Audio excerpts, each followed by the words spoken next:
So good morning, everyone. My name is Camille Lique, and yes, I'm an oceanographer and physician at IFRAME, at the Spatial and Physical Oceanography Laboratory in Brest. So I've slightly changed the title of my presentation, but the presentation will pretty much be the same. So the Arctic Ocean at the heart of climate change, and I will try and illustrate in 30 minutes what is lying behind what we're saying, what are the scientific evidence, and the Arctic is changing a lot, and especially in the Arctic region. So the first picture I like quite a lot, I have to say. It was published in Nature in 2018, and this picture was taken on a polyester campaign. And so scientists also do these kind of things, play football on sea ice, and people on the side were holding guns just to make sure that bears wouldn't attack. Okay, so the remote controls are... Yes, it is working. Right, so before we talk about change, let's talk about the average situation. So one of the major features of the Arctic Ocean is going to look pretty much like this. So you see Greenland, the US, I know I'm not entitled, but let me do it. So Greenland, Canada, Alaska, Russia. So this is how we look at what is happening in the Arctic. So the Arctic is covered with sea ice.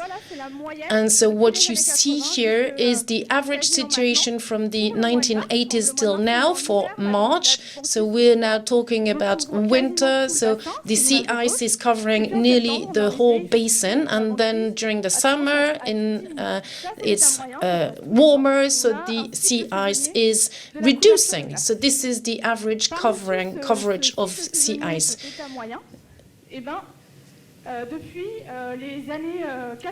Since the 1980s, we have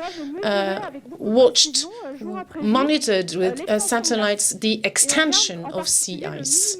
And we look at the minimum of ice happening in September, as it is a very interesting...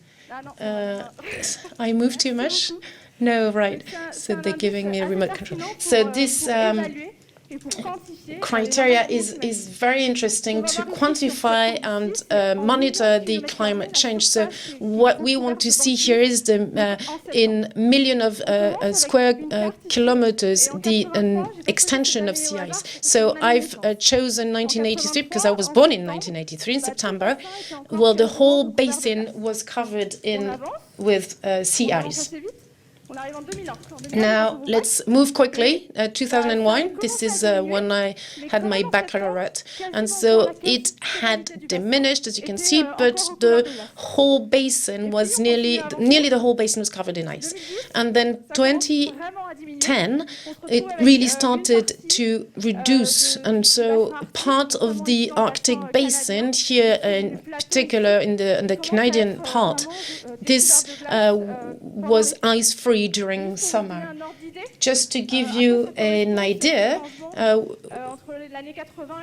the change between the 1980s and 2010, the surface that is ice-free is what is in orange there. So this is, you can see, part of the States and all the European Union. 2012 is the minimum low, the record low, and that has been observed by a satellite.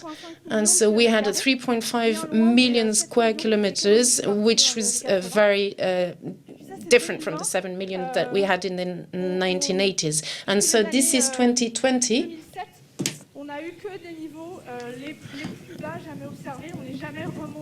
Since 2007, we have had record lows, and we've never had gone up again. So I wanted to have this this timetable, not because I'm self-centered, just to show you that this is happening at human scale. And there's not that many things that happen so quickly in the field of climate. In my scientific career, I will see something, a part that is ice-free, and it's not very often that you can find or can experience such a fact in one's lifetime. So sea ice, I'm talking about its extension, but I also want to have a look at its age. So from 1985 to March 2019, so the colors you see here is the age of sea ice. So see, in the 1980s, we had old ice, everything that is in white there. Older ice is thicker, is more robust, it moves slower. But in March 2019, all the old ice had nearly disappeared. So we have younger, more mobile ice that breaks easily. And so it's not only a question of extension, but also the physical features of ice that have an impact on the oceanic properties of the basin and the geochemical features and all the Arctic life. So ice is one thing, but now I said very quickly what could be said watching at satellite pictures. But what I'll try and do in the coming minutes is to tell you about the scientific consensus. How do we see how the Arctic changed in the past years and how it will change in the coming years? So basically, I based myself on the last IPCC report published last August, in August 2021. And so they're saying what is the current scientific consensus. So I chose English sentences, but I will translate them into French for us because the words that are used in the reports are important. So we talk about certainty, and then a degree of certainty. So there are facts that we're certain of, and then facts that we can state with high confidence, but maybe not with as much certainty. So average Arctic temperatures have increased at almost twice the global average rate in the past 100 years. So this is what you see on the chart. The red line is the Arctic and the rest of the globe in black, and you see that the change since the 1900s has increased much more quickly, and so we're very confident that the Arctic is going to get warmer much more quickly than the rest of the globe. The next thing that is quite crucial is what is said by the IPCC report. So both polar oceans have continued to warm in recent years. In the Arctic, the warming is due to two things. First, the ocean is in contact with the atmosphere, whereas before, the sea ice was isolating the ocean from the atmosphere.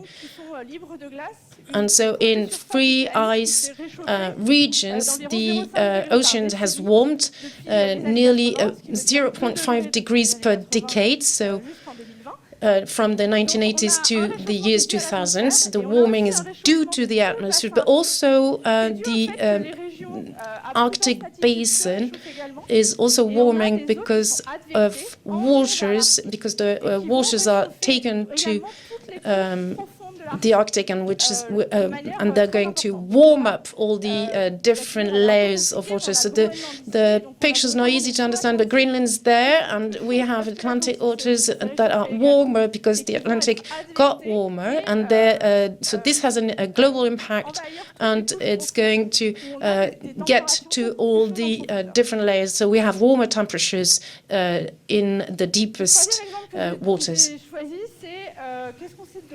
Now, what do we know? What do we do about?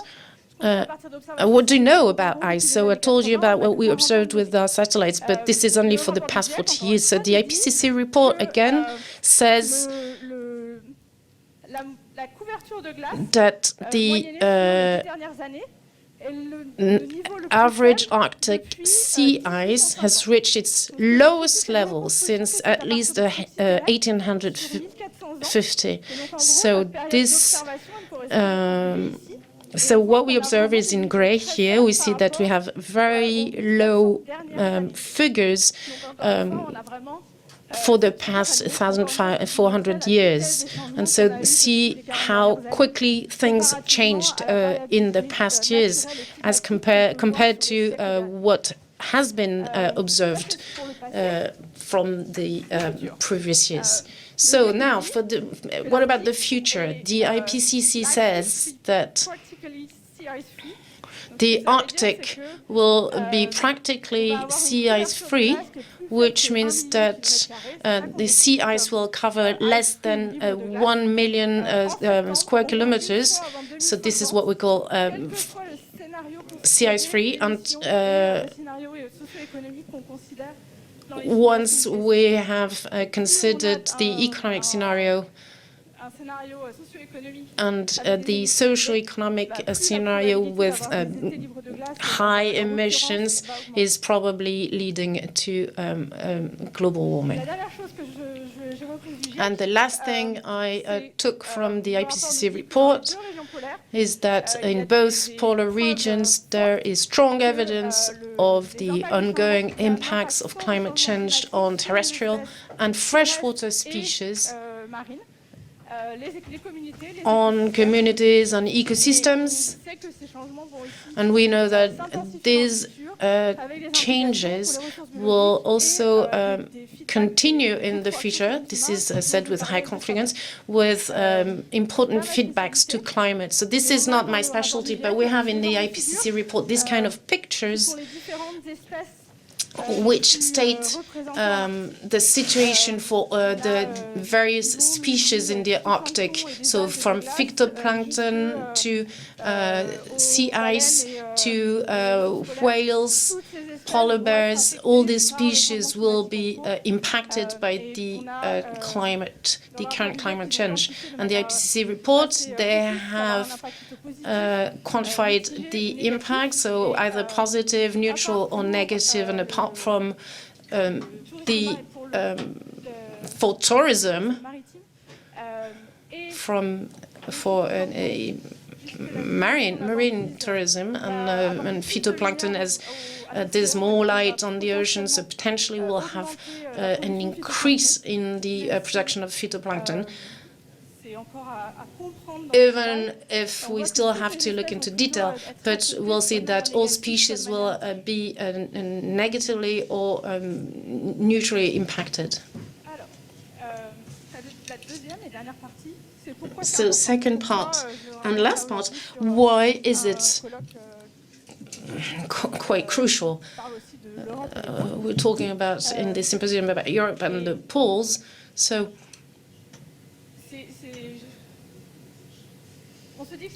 we're thinking that if the changes that are happening in the Arctic basin, of course, had simply an impact on this only region, then of course it would be quite detrimental. But what I'm going to tell you now is that these local changes will have a global impact on the climate and our climate, on everyday climate in West Europe and in our latitudes.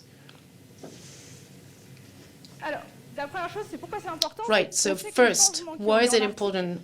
because we know that the changes in the Arctic can have an impact on the ocean circulation globally. We know that the changes on water masses and circulation in Arctic can have an impact on the thermohaline circulation. Of course, this is been exaggerated on this picture, and it's much more complex in real life. But we can see that warm waters are coming up on the surface towards higher latitudes, and then they lose warmth in the atmosphere. Then they plunge, they densify, and they recirculate at a deep level. Here in the Atlantic and Pacific and the Austral regions. The Austral region is also playing a crucial part in the thermohaline circulation. What we do in the Arctic with melting ice, we have surface waters that are less and less saline, and so these waters are taken to these zones, and when you have less saline waters, that means that they're less dense, and so the place where they plunge is going to be compensated with less saline waters from the Arctic. So this will diminish the dense waters plunging, and we know that in the future of the consequences of the melting of sea ice in the Arctic is also that it's going to be a hindrance for the circulation of thermohaline waters. Now, of course, in real life it's a bit more complex, but briefly put, we can state it as I have just done. So what could be the consequence here? We have the results of digital simulations. We have simulated a world where the thermohaline circulation is stopped. So we artificially stopped it and see the impact on the surface air. And so we see that we're in a world where thermohaline circulation would be stopped. Even that's a bit extreme, but would diminish, we'll have this kind of pattern, and we could see strange things happening in temperatures with -2, 3, or -8 further north, but the whole of Europe will be impacted by a decrease in temperatures. So part of the oceanic circulation, we also expect that the sea ice withdrawing will have an impact on the atmosphere. So this is taken from a paper by James Green and is showing in a simplified but exact way what is happening and how the sea ice melting has an impact on the global atmospheric circulation. Now we're talking about the year 1980s. The sea ice was bigger, more extended, and the atmospheric circulation could be represented like this, with the jet stream here that you see, that is in our latitudes, and above that we can see the polar vortex, and that is quite strong thanks to the sea ice. Now, if we are losing sea ice, then we have an impact, and we slowly have the evidence of this. But I told you that the Arctic was warming much more quickly than the rest of the globe. So this has an impact on the difference of temperatures between the globe and the other regions, and so we are changing very strongly the two regions, the jet stream and the polar vortex. So we already have evidence of this, and so we know that by changing the gradient, then we are changing the circulation on these two circulation patterns. And so what we expect to see more and more in the future is that the circulation is the result of the change of gradient, but there will be weaker and wavier. So instead of having a fixed line, we have something that is wavy, and I'm saying the word in English because I can't find the word in French. And the result is that we will have an increased number of storms, and because these waves will be closing down on themselves, and we'll have more storms and more weather problems. Another way of looking at this is to consider the impact on Europe. If we destabilize the polar vortex, then it will have an impact. So this is what we used to have, a stable polar vortex. And then it's going to be disrupted, and so we'll have incoming cold currents. And we'll have, we've had storms in Europe that are very much connected to fresh air and coming from masses of water. And so the masses are coming from the equator can then propagate to the north, further to the north.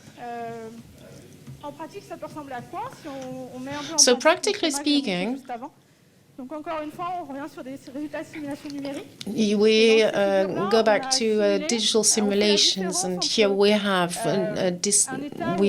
compared the situation where there was a lot of sea ice, which was more a picture of the past, and compared it to a reduced sea ice for the present time and the future. So see the disruptions in Europe, in precipitations and winds. So we have, again, yearly disruptions and then a seasonal cycle, but I'm not going to show this now. So we have yearly disruptions with more precipitations here on the biggest part of France and upper north, and then fewer precipitations further south. So there's winds, storms that are the result, so with gradients and differences of pressure. So I think this is my last slide. Am I okay with time? So, of course, consequences go beyond Europe. And this was done by Jennifer Francis in the United States, and we wanted to look at the repercussions in terms of precipitations on the northern hemisphere, because we have less sea ice. So what would be a winter like after a summer where there was less sea ice? So we'd have drier regions and regions where there will be much more precipitation. So you'll have to choose wherever you want to live. But basically, there's two opposing results. And see the impact on monsoon in the west of China, and see that the monsoon can also be impacted. So this slide clearly shows how a local change can have an impact on the on the whole of the northern hemisphere. How much time do I have left? 2 minutes, perfect. So, right, I still have this slide. I wanted to have something about this situation. I'm pretty sure that the rest of our guests are going to be clearly explaining what I want to say. So here we have the change from northwest to north. So just let me give you a figure from if we want to go from Japan to Rotterdam, going from northwest is 1/4 more quicker compared to the other route. And then the second figure I can give you, and maybe we can keep this in mind for the rest of this symposium, is that we have 13% of oil and 30% of natural gas that have not been drilled and yet are currently in the Arctic. So I'm leaving you with these figures. I don't want to say if it's a good idea, whether it's a good idea to go there or not. So let me try and conclude, which is. So I want to say that the Arctic basin is the more sensitive to climate change. We have it's been the most impacted by the climate change. So the sea ice is melting, but to understand and predict how quickly it will do so is still a real challenge. Studying the Arctic needs adapted methods. We're actually lagging behind in compared with other oceans. For example, with the North Atlantic. And what I tried to say is that the consequences are varied, both in the Arctic and in the rest of the world. So it will be a real challenge to quantify this impact. So I will stop here. Thank you very much.